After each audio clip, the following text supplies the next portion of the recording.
Hello, my fabulous 10th through 12th graders. This is Mrs. Garlock, also known as the Queen of Arts. Hey, I'm here to start our very first lesson. I thought I'd start with something fun for you guys to do, and we'll be talking about how you can create your own character.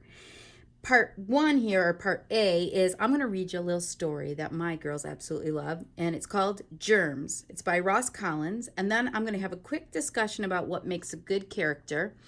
And then after that, that's all you'll need to do for this lesson. That will be completed. Just comment on it that you've actually watched it and maybe give me some input on what worked and what didn't. On your next lesson, we'll actually start doing some drawing, but this will be your next lesson that is due. So here we go. Germs by Ross Collins. And I'm sorry if you can't see all of the picture because it's a big book and doesn't quite fit on the screen, but I'm going to go for it. So here we go. Germs. Pay attention to the details in the drawing if you could, especially the characters. Here we go. Pox heard Nurse coming before she arrived. "Incubating time's up, Chickenpox 12087-2, she yelled. "Time you learn how to be a proper germ." "My friends call me Pox," Pox said, smiling. "I'm not your friend," snarled Nurse. "Now pack your bags." Later that morning, the bubonic bus arrived to take Pox and the other cadets to Germ Academy, where minor infections are turned into real germs. Once Pox had passed his physical to prove he was unhealthy, he was shown to the dorm where he met his new roommates: Pus, Scab, Rash, and Snot. After lights out, the other germs gathered around Pox to tell stories. Each boasted of a terrible outbreak which a relative had started. "But didn't it make the children miserable?" asked Pox. "That's the point, ya numpty," sneered Scab. But Pox didn't get it. For the next week, Pox came bottom of the class in everything: points of attack, know your host, medicine self-defense, and flight school. All too soon, Pox was assigned his first mission. "But she looks so sweet," said Pox. "Make her sick," growled Pus. "Attention, 12087, Chickenpox 12087-2. Name, Myrtle. Type, little girl. Mission, spoil birthday." That night, Pox was airdropped outside Myrtle's house and managed to remember enough of his flight training to glide successfully up her left nostril. Pox slumped against a vane and sulked. "This job stinks," he thought. "What right have I to—" But then he heard a noise getting louder and heading right for him.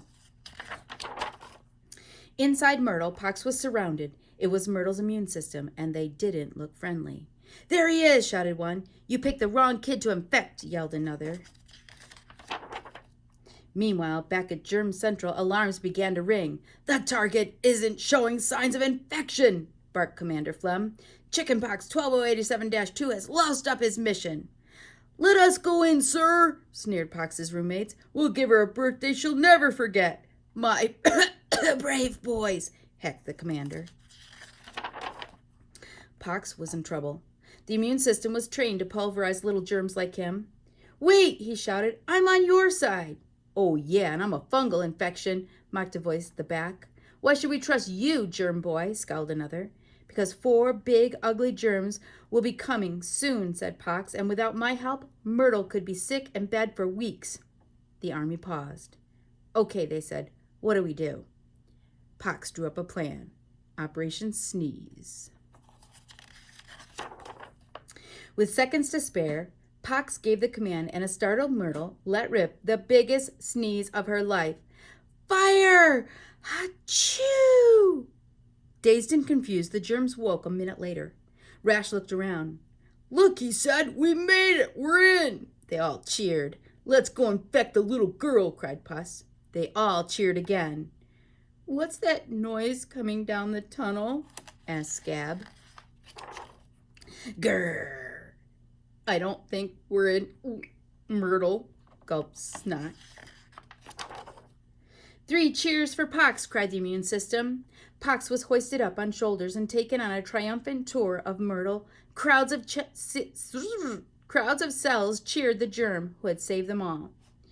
"We've never met a heroic germ before," they said. "Neither have I," said Pox. "What can we ever do to repay you?" "Well," said Pox, "I do need a place to stay." Thanks to his germ knowledge, Pox was made honorary chief of the immune system. As for Myrtle, well, haven't you heard? Well, she became Mighty Myrtle, the medical marvel, the girl who is never sick. But that's another story. The end. So today, what I just want you guys to think about is what makes a good character. And right now I'm talking about not what they do or what they say, but we're talking about the visual part of them.